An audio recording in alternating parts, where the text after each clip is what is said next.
Hey, this is Josh from Coheed and Cambria. You're listening to Morgan Richards on Radio Cardiff. Hey, I'm Morgan Richards from Radio Cardiff on 8.7 FM, and I'm extremely pleased to say that I'm backstage at the Great Hall music venue here in Cardiff. I'm joined by a band who, after 20 plus years, still got spirit like young love kids touring their Atlas. Ow! It's the Corso Suffering Rock Ghosts from New York. It's the wonderful Josh of Coheed and Cambria. How are you, my friend? Good to be here, Morgan. Yeah, how's things? Things are good. This has probably been the best kind of... First of all, the UK is always great, so we really enjoy coming over here. But being in mainland Europe can be tough sometimes, and this is probably the best trip Coheed has ever had. So all our spirits are incredibly high, and we're feeling really good, but definitely pleased to be back in the UK for sure. Things are really, really great.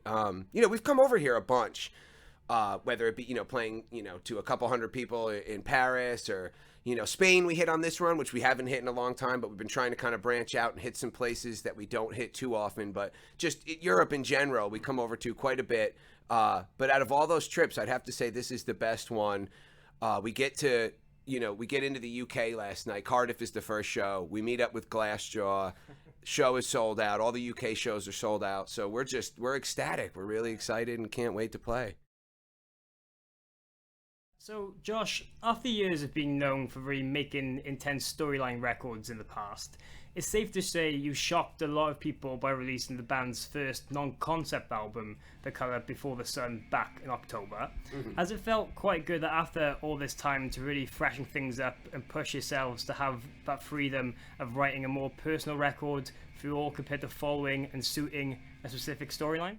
Well, in a way, in a sense, I think, we kind of had the feeling that, in a sense, this was the most progressive thing we could do. We just did a double album, the Afterman Records, which I feel really kind of re-engaged the audience. Not just me coming back to the band, but, having Zach recording at Applehead Studios where we did, Second Stage, In Keeping, Good Apollo 1, three of the most popular records, the three first records. We went back to that studio with the same producers. All these things that had this kind of immense Coheed DNA. And those were very progressive records, the Afterman Records. And I think, in a sense, it was kind of the most progressive thing we could do to make this concise pop record. Now, Claudio deciding to not give it a story was a shock to me as well. I was as shocked as any fan was, but I was impressed because I know where the story really comes from. And I know that there's always a great bit of personal DNA in any Coheed record, whether it's the most fantastic science fiction story. I know where the lyrics really come from, and there's always been a great bit of personal DNA inside those songs. For Claudio to say, hey, this is it, take it for what it's worth, the words on the page are what I'm saying, there is no story, I thought was an incredibly brave move because the story was born out of him being shy.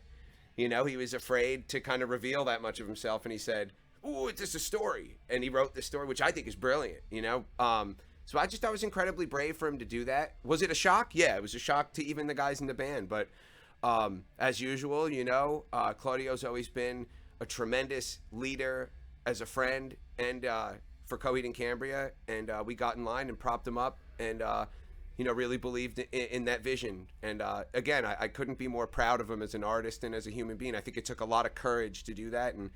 And I think the record speaks for itself. I think it's a great record. And one that we're immensely proud of. I mean, every band says that, but really, it was really different for us. We knew it was a curveball. We knew a lot of the metal fans that love our band were going to be like, what the hell is this, But you got to stay true to yourself as an artist. You can't, if you're going to try to please everybody, you're going to ultimately please nobody, including yourself, So, I don't know if that answers your question, Morgan. I'll just go on forever. Sorry. Yeah, no, fantastic. All right. With that, would you say that for you guys, it let you take more risks too musically with this approach? I think we've always taken risks. If you look at the Afterman record, songs like Number City, there's definitely a piece of you that's like, oh God, are people going to laugh us out of the world with this one? Or, but God bless Coheed fans, man. I feel like we've put together such an eclectic body of work that we can kind of go anywhere. And what a freeing feeling that is. I think Coheed's heaviest music is in front of us. I think we're going to do some really heavy records. I think, This record was pop, but that's always, it's not like all of a sudden we came out and it was a rap record. This was still Coheed and Cambria to me, songs like Colors or Eraser. I mean, these were rock songs. They just were kind of centered around the more kind of pop aesthetic. That's always been a part of what Coheed does. So I don't think it was as much of a curveball as maybe some people say, but yeah, I don't want to sound like a broken record. I think, doing things like that and being, ballsy, for lack of a better word, artistically, is what keeps us alive and what keeps it interesting and challenging and fun for us. If we're going to go make the same record over and over again, what's the point, And with that, in the past, musically, you've always kind of chopped and changed hints of various styles and influences, but not straying too much far from that unique Coheed and Cambria sound.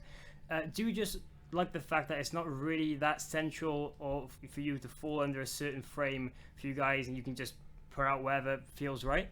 Yeah, I think that's what I was touching on before. I think the body of work at this point, after, Before the Color, Before the Sun, we had, seven records? I think this was our 8th.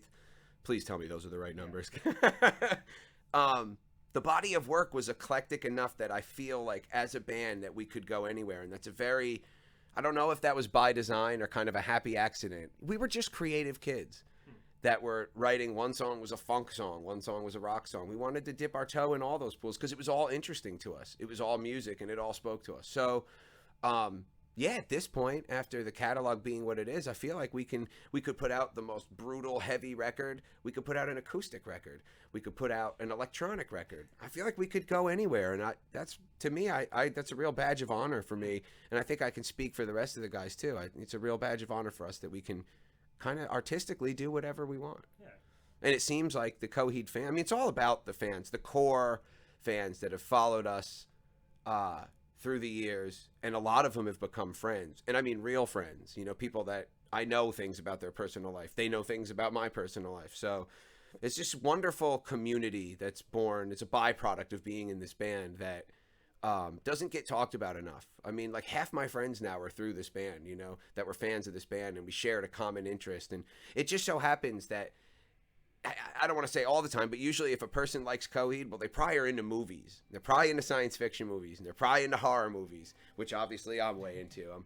For those of you that can't see, I'm covered in Jason and Freddy tattoos. But, it's just been a wonderful community that's really supported us no matter where we went. And I think are willing to take that ride with us. They might have gotten into the band when they were 15, 16. Well, now they're nearing 30 years old, and their lives have changed too, and they've gone on the journey with us. So, yeah, I think I don't want to sound like cocky about it, but I just think because of the body of work that artistically we can kind of veer off in any direction. And to me, that's exciting. I mean, isn't that what art is about? I don't want to sound like cliche or corny, but that is what art's about. Trying new things and getting outside of your comfort zone in hopes of creating something unique and beautiful. And speaking of first, this record was actually the first time you've all recorded tracks live in the studio. Yeah, now, tracks that we kept. Usually when we make a record, I think this is probably like a pretty normal way to make a record is we're going after the drums first. But Claudio will play along, and if he kills it, we might keep that guitar, but then we're going to throw on the bass after I'm done. Then we're going to throw on the guitars. This, we just did it all at one time. In fact, I think this record is more of a live record than a lot of other bands that put out their live record. It was live. It was a challenge to us. We did this record in a totally new studio in a new place. We went to Nashville, Tennessee, which we had played shows there, but we never spent any real kind of time there. We linked up with this producer, Jay Joyce, who was like, hey, you guys are a band. Let's get you in a room and record. And we did it. And it was so much different, but in a real challenge, which, after making 7 records, I was into the new process. And I think it definitely changes the way you do things. If I'm recording just the drums, I'm thinking about the other guys' parts. We also came in extremely prepared. In fact, Jay Joyce, the producer, said, he's used to bands coming in with like one guitar riff and that's it for their whole records. They have to write it together. We came in with a whole record written because Claudio's always writing. And we just kind of holed up in Claudio's basement at the Big Beige, a house in upstate New York, and we worked it all out. So we came in knowing exactly what we wanted to do, but getting in a room and doing it when all the mics are up, when the microscope's out, is a different story. And we were up to the challenge. And it's another reason I'm incredibly proud of the record. But it's definitely live. I mean, we were, in the studio at 9 a.m., drums done by 10:30, all the guitars, everything, vocals done that day. And that's just, we've taken a year to make a record or 8 months to make a record. This record we made in 14 days. So, but I think that was part of, that was going to be part of the aesthetic. We knew we were going to do this quick and just see could we capture what it feels like when we're playing in a room together. And, I think we did. And I think there's a real kind of unique and special vibe, if you will, on the record. So. And Josh, there's a couple more very quick things now before you go. One thing I wanted to mention to you, and really touching on inspirations. In the past, you stated that you once tried to get Jimmy Page or John Paul Jones in to produce one of your records. Yeah. How close did that actually come, or was it just a spur of the moment, see what happens kind of thing? Well, it was when we first went to a major label, and we said, well, if you're a major label, let's see what kind of pull you really have, Matt Pinfield. We want Jimmy Page. And he said that he played the stuff for Jimmy Page and that Jimmy Page dug it and was like, why don't we start off with a song? Then, of course, it never happened. Maybe a song for like a soundtrack or something, because I remember, I think what really happened was Sony really tried to make it happen, but Jimmy Page is Jimmy Page and John Paul Jones is John Paul Jones, and they very well may have liked it. I kind of feel like they would like our band. All right, maybe I just hope, since Led Zeppelin is literally the reason I play music. But, yeah, it wasn't like we sat in a room with Jimmy Page and then it fell apart. We got word that he was maybe into it. We got excited and then it never happened. And that's really all there is to tell. Trust me, Morgan, I wish there was more to tell. Well, fair enough.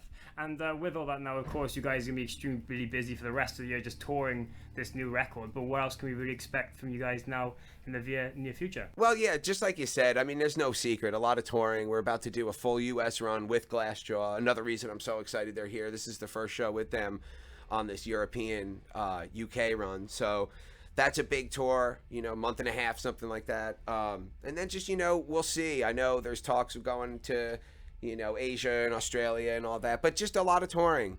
But like I said, Claudio and we're always writing, and the band's already been writing when we're on stage and sound check. And all I can say is you never know what to expect from Coheed and Cambria. Expect the unexpected. Hopefully. I hope so.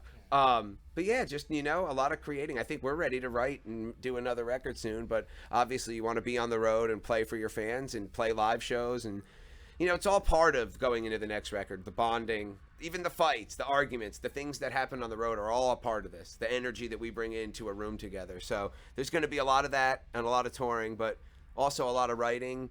And that's all I really know at this time. Who knows, Okay, well, fantastic. Well, that's about it. Cheers, Josh, for taking a quick time out to have a chat with me. Oh, I sure appreciate it, Morgan. My pleasure. And hopefully, we'll see some Cardiff people out at the show, at the Coheed and Cambria Glassjaw show tonight. Of course. Best of luck now with everything in the near future, and hopefully catch up with you guys again very soon. Yeah, right on, brother.